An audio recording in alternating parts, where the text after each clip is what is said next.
هذا بيان للناس وهدى وموعظة للمتقين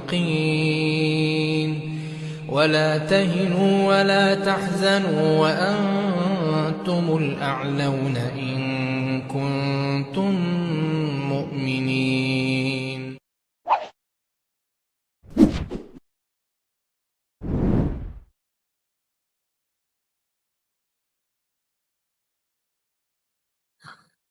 Bismillah, Assalamualaikum warahmatullahi wabarakatuh. Alhamdulillahi al-mu'azzam bitauhid wa sallallahu ala nabiyyina Muhammad al-makhsus bi ulil mazid wa ala alihi wa sahbihi ulul fadli wa ra'is sadid amma ba'd. Hadirin pemirsa yang dirahmati Allah Subhanahu wa taala. Datangnya bulan Ramadan menjadi pelipur hara bagi orang-orang yang beriman. Bagaimana tidak? Beribu-ribu keutamaan dan pahala-pahala diobral dan ampunan Allah meliputi ruang dan waktu bagi seseorang yang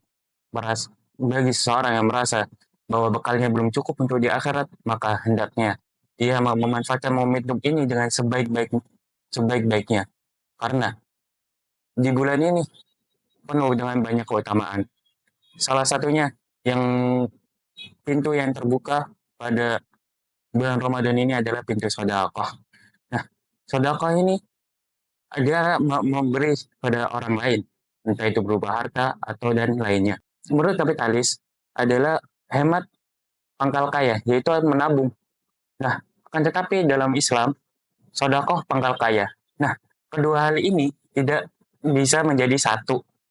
Nah, akan tetapi ini dimenangkan oleh sedekah Islam. Kenapa sedekah bisa membuat kaya?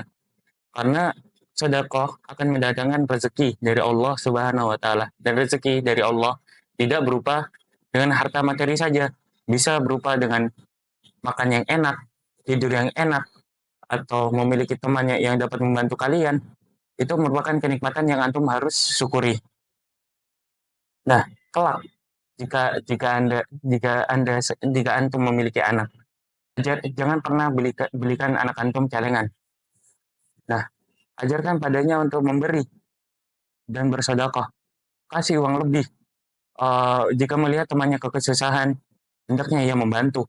Ajarkan dia membantu yang lain. Jika melihat orang fakir dan miskin, ajarkan dia membantu untuk memberikan uangnya. Dan ini berkesinambungan dengan hadis Rasulullah Sallallahu Alaihi Wasallam, ya bani Adam, anfik unfik alaik. Wahai anak-anak Adam, berinfaklah maka aku berinfak padamu. Nah, ini membuktikan bahwa dari bersedekah dia akan mendatangkan rezeki Allah Subhanahu wa taala.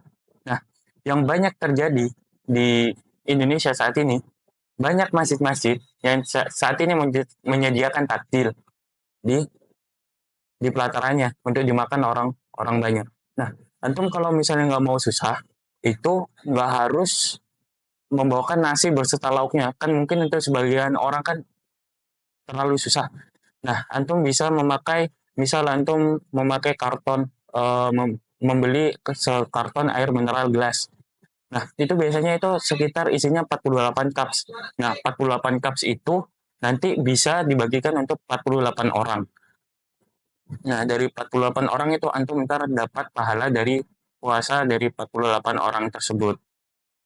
Itu bersinambungan dengan hadis Rasulullah SAW, barang siapa yang memberi makan orang yang berpuasa, maka baginya pahala orang yang berpuasa tanpa mengurangi pahalanya sedikit pun.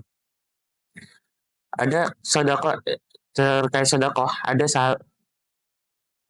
di zaman sahabat, para sahabat yang fuqara mengadu pada Nabi bahwa orang-orang yang kaya beliau memiliki pahala yang jauh lebih banyak dengan dalil, ya Rasulullah, zahaba ahlud dusuri bil ujur.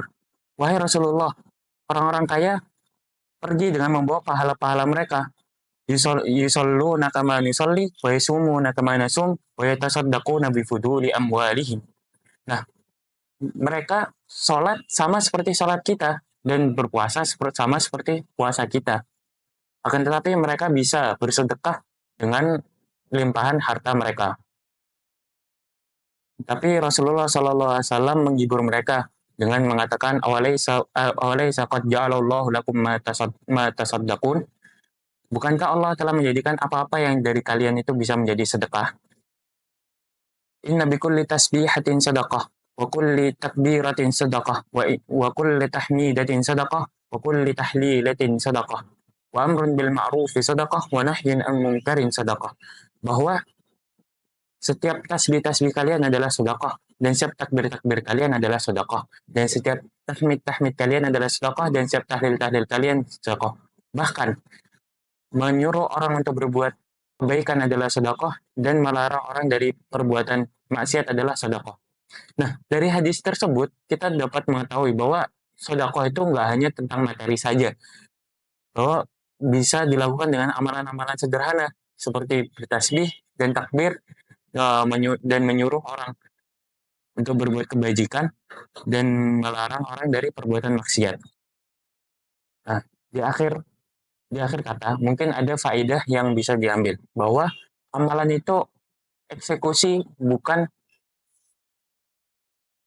bahwa amalan itu eksekusi, bahwa intinya adalah eksekusi. Bagaimana pengeksekusiannya dan ketika ada amalan datang dan ketika ada perintah untuk beramal, segera lakukan. Misal, ada azan azan di masjid, langsung datang ke masjid dan sholat. Jangan mengaret-ngaret lagi. Nah, di akhir kata, saya mengimbau kalian semua agar dapat bersedekah lebih banyak lagi. Sekian dari saya, Muhammad Kafi. Wassalamualaikum warahmatullahi wabarakatuh.